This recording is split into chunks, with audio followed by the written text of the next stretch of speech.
Bonjour. Bonjour, ça va? Bonjour Arnaud. Très bien et toi? Ouais, très bien, merci. Merci Bon. de nous recevoir au Padar Studio.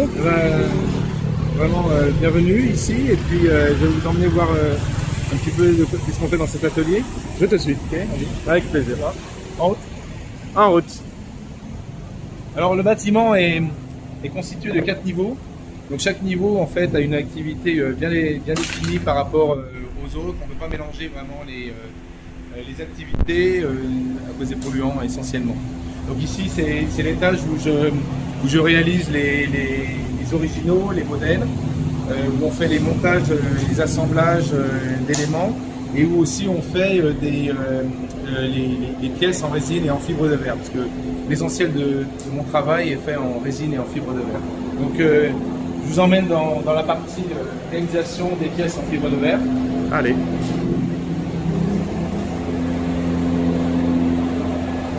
Voilà. Toutes les pièces sont faites à la main. Elles sont réalisées avec des pinceaux, avec des débuleurs pour être certain qu'on a une pièce qui soit vraiment sans défaut. Et petit à petit, on arrive à donner la forme. Alors la résine, c'est un produit liquide et puis qui aussi avec des composants chimiques qui lui donnent la résistance finale. Voilà. Parfait. Donc ensuite, on a la réalisation de pièces. Donc ici, c'est une pièce que je suis en train de faire pour une exposition qui aura lieu à Lyon pendant l'automne et jusqu'à la fin du printemps, jusqu'au 25 avril 2021. C'est une sculpture qui est inspirée du livre du Petit Prince qui représente le vaniteux, avec des parties qui vont être tactiles pour que tout le monde, les non-voyants en fait, puissent les toucher, puisque c'est un petit peu le thème de cette exposition, c'est Little Prince in the Dark, c'est-à-dire qu'en fait toutes les pièces sont en noir, on verra ça plus tard, mais tout le monde peut toucher les sculptures, donc c'est une œuvre d'art tactile. Voilà. Donc ici on est en train de réaliser une des pièces avec Arjan Saik, qui est mon chef d'atelier, et il m'aide dans tous les projets depuis une dizaine d'années où j'ai ouvert cet atelier. Là, on est en train en ce moment de réaliser avec des aciers spéciaux l'envol du Petit Prince.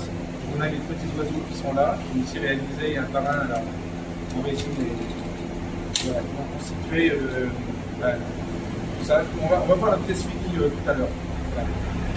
Donc quand les pièces sont terminées au premier étage, là où on fait toute la poussière, on fait les pièces avec la résine, la fibre de verre, on les assemble. Je n'ai pas montré la partie où on les assemblait parce qu'elle est fermée aujourd'hui. Donc après on les peint, on met plusieurs couches de peinture pour bien préparer le support avant de mettre la couleur. Et ici, quand ça monte à ce niveau-là, elles sont blanches.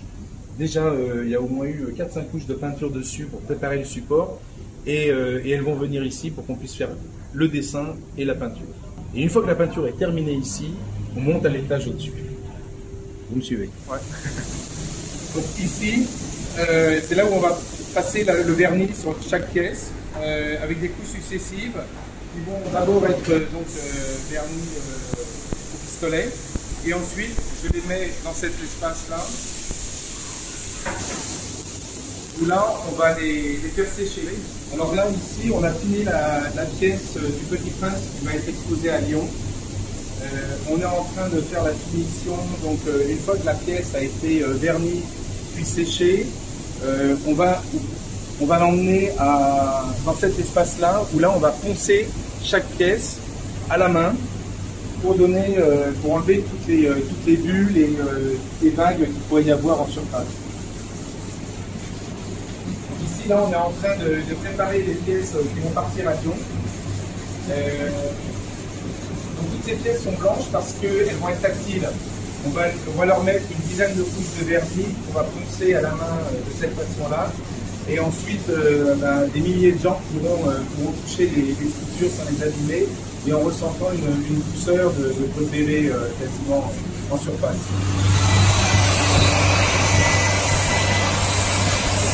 Ici, on est dans l'étage peinture. Donc toutes les personnes qui sont ici, soit elles ont appris la peinture en venant dans mon atelier, c'est des gens qui sont passés dans la rue, qui ont entendu, qui ont vu ce que je faisais, ils ont eu envie d'essayer. Et puis s'ils ont une certaine habilité à peindre, à ce moment-là, je les forme. Et puis certaines autres personnes, eux, venaient d'écoles de peinture, mais néanmoins, toutes les techniques qu'on implique ici sont des techniques qui sont propres à la résine et à ma technique personnelle. Voilà. Donc ici, on fait différents types de pièces. En ce moment, là, je fais un sumo, ici. Toutes les pièces sont peintes à la main. Hein. On a un petit prince qui va partir à Toulouse, celui-là. Voilà, ici pareil, on a le baobab du Petit Prince. Pareillement, il va partir donc exposé à Toulouse pendant 1 an.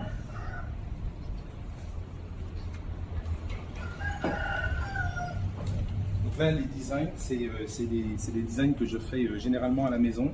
Et ensuite, je vais les amener ici et puis mes employés vont reproduire exactement et le dessin et la couleur. Et puis ensuite, une fois que la peinture va être terminée, on va les mettre à l'étage du dessus où là on va faire le vernis. Et chaque couleur doit être appliquée au moins 5 ou 6 fois pour être certain d'avoir une densité de peinture. Bon. Alors je vais vous présenter quelques œuvres qui sont mes dernières créations. Donc ici on a un ours polaire en fait. J'ai eu l'inspiration suite à une vidéo que j'ai vue sur internet où il y avait un ours polaire qui chillait sur une banquise et qui avançait un petit peu les bras le long du corps, et donc je trouvais que les fesses en l'air, la position m'avait beaucoup amusé, et puis j'avais envie de donner cet esprit un peu joyeux. C'est vrai qu'aujourd'hui l'actualité dans les cercles polaires n'est pas spécialement joyeuse, mais disons que mon travail est essentiellement de transmettre de la joie et de faire prendre conscience aussi de certains problèmes, mais aussi par la joie. Voilà. Donc voilà, ça c'est une pièce qui est... Alors ça c'est une pièce très intéressante. Elle est pas dans le livre du Petit Prince, mais elle fait partie des dessins très importants qu'on a retrouvés dans la doublure du manteau d'Antoine de Saint-Exupéry après sa disparition un peu avant la fin de la guerre, la Deuxième Guerre mondiale. Et ça représente en fait un chasseur de papillons. Alors c'est un homme qui est quand même assez simple. Il est soit ouvrier, soit paysan. On ne sait pas très bien le définir dans le dessin original. Et puis, il est chasseur de papillons. C'est le seul personnage, finalement, qui n'a pas un devoir comme l'allumeur de réverbère à qui on a donné l'ordre d'allumer et d'éteindre le matin ou le soir, le businessman qui a enregistré la propriété de toutes les étoiles et qui les compte et qui perd son temps à les compter avec le plaisir de les avoir, le faux plaisir de les posséder. Etc. Enfin, à tous les personnages qui ont un peu des situations un peu dramatiques. Mais lui, il a choisi d'être Enfin, on l'imagine avoir choisi cette activité de chasseur de papillons. Là, je vais vous emmener dans un espace qui est un petit peu spécial.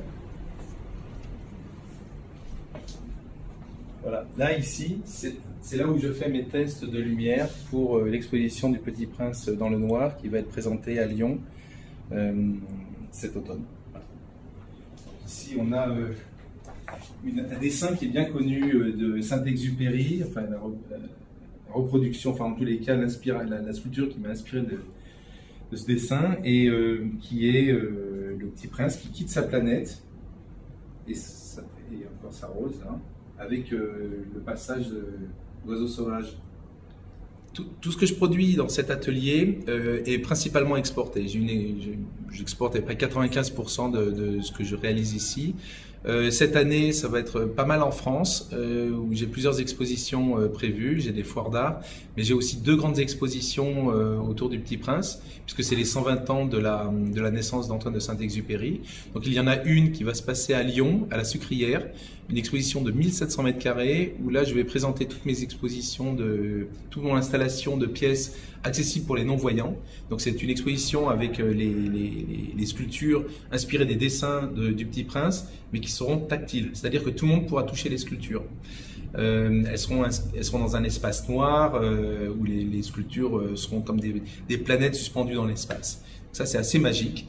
Je les ai présentées déjà à Hong Kong et à Singapour, en Corée, dans un musée en Corée, mais je n'ai jamais présenté ces sculptures actuellement en Europe.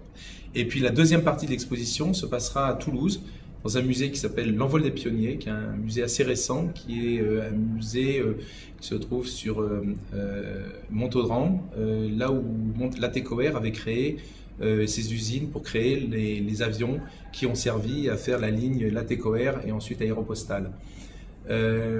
C'est là aussi où c'est autour d'Airbus, enfin c'est vraiment dans l'histoire de l'aviation, puisque Saint-Exupéry était pas seulement un écrivain et un artiste, mais aussi un aviateur. Voilà.